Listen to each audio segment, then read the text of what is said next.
Mr. Vice President, thank you so much for sitting down with us. Thank you.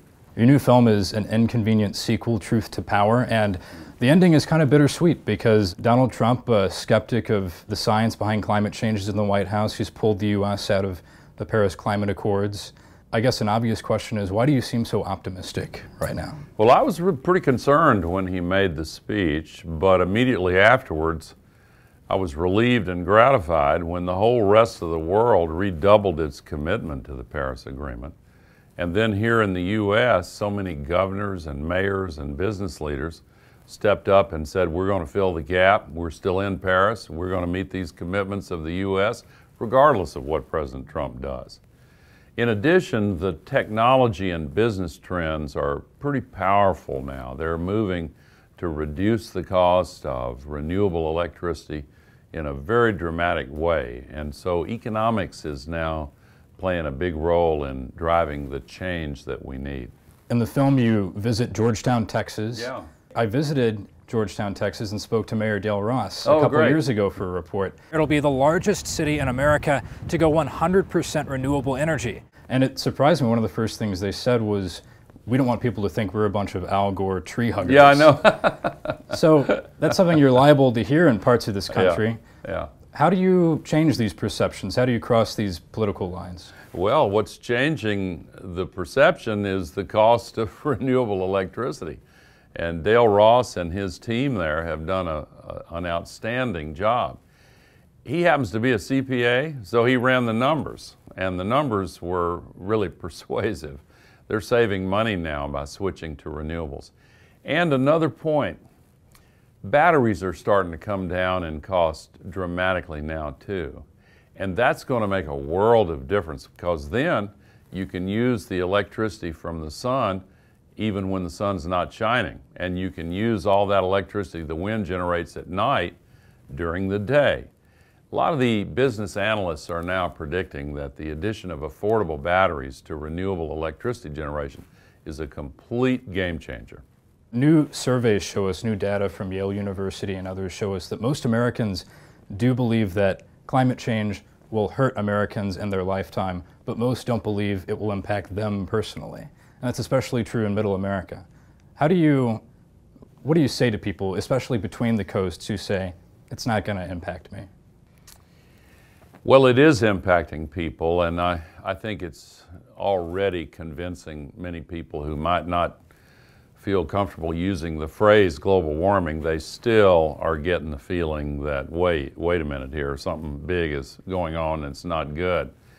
In my hometown of Nashville, not many years ago, we had a once-in-a-thousand-year rainfall, and thousands of my neighbors lost their homes and businesses and had no flood insurance because the areas flooded had never, ever flooded before in living memory.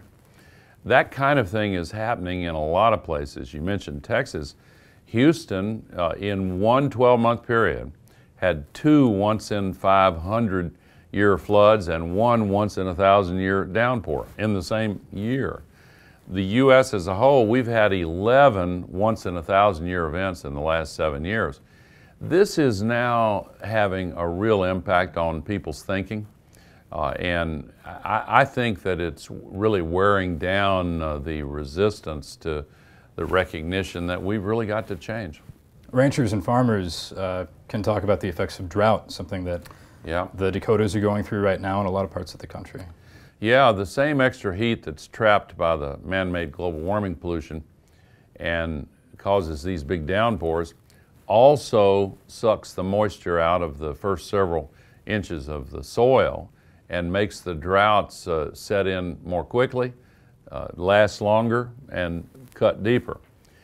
This is really a problem, and where you have dried out land and vegetation, the fires are bigger and more frequent. Today there are 24 large fires in the U.S., most of them in the West, and that's becoming commonplace. The fire season in California's increased 105 days out of the year. This is the kind of thing that people are getting very concerned about. Every night on the TV news is like a nature hike through the book of Revelation. And even if the newscaster doesn't connect the dots, people are connecting the dots on their own. So 10 years ago, there were some Republicans who were campaigning on combating man-made climate change. Yeah. How do you think we've gone from that to so many people in Congress denying that the problem even exists? Yeah, you know, John McCain, God bless him, I wish him a speedy recovery, as everyone does. When he was the Republican nominee for president in 2008, he was all for a cap-and-trade system and made eloquent speeches about the need to solve the climate crisis. John McCain stood up to the president and sounded the alarm on global warming. Then in early 2009, the Tea Party cranked up, and the Koch brothers and ExxonMobil and others started funding climate denial at a much higher level, and I think that caused a lot of resistance for a while, during the Great Recession especially. But I think now people are seeing through that. They know they took the playbook from the tobacco industry and they don't like it.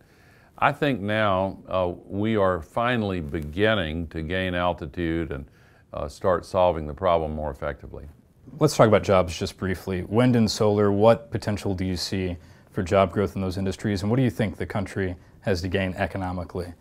Well, it's pretty interesting. The latest statistics from the Bureau of Labor Statistics, solar jobs are now growing in the U.S. 17 times faster than other jobs. It's a real bright spot.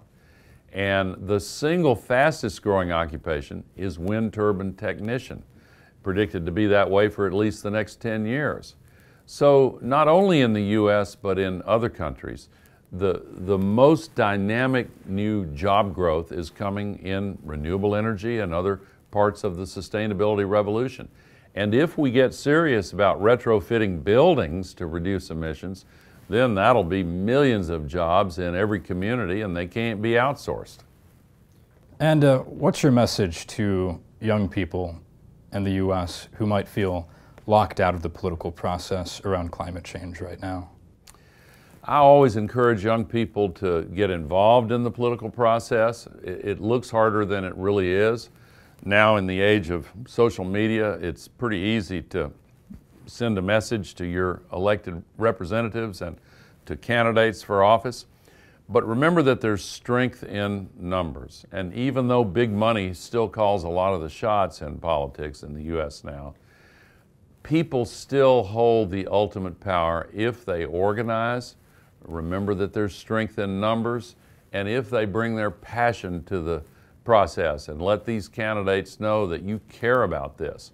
And depending on what they do, you'll either be for them or you'll defeat them and do everything you can to make sure they're not in office anymore. Do you think we need to take some politics out of discussions about climate change? You know, I speak to a lot of people in red states across the country about climate change, and often they're seeing the impacts, but maybe they're not connecting the dots in the way you talked about. Yeah, I think that, first of all, politics represents one of the ways we make decisions together in this country. But I certainly believe that the partisan nature of politics needs to be definitely taken out of the climate issue. Didn't used to be part of it. It used to be a bipartisan issue. I hope we can get back to that. We're now seeing an increase in the number of Republican members of Congress who've switched their position. Miami, the Republican mayor of Miami recently said, politics has no business in climate. This is a serious crisis. We need to solve it in a bipartisan way. All right. Well, thank you, Mr. Vice President. Appreciate your time. Absolutely.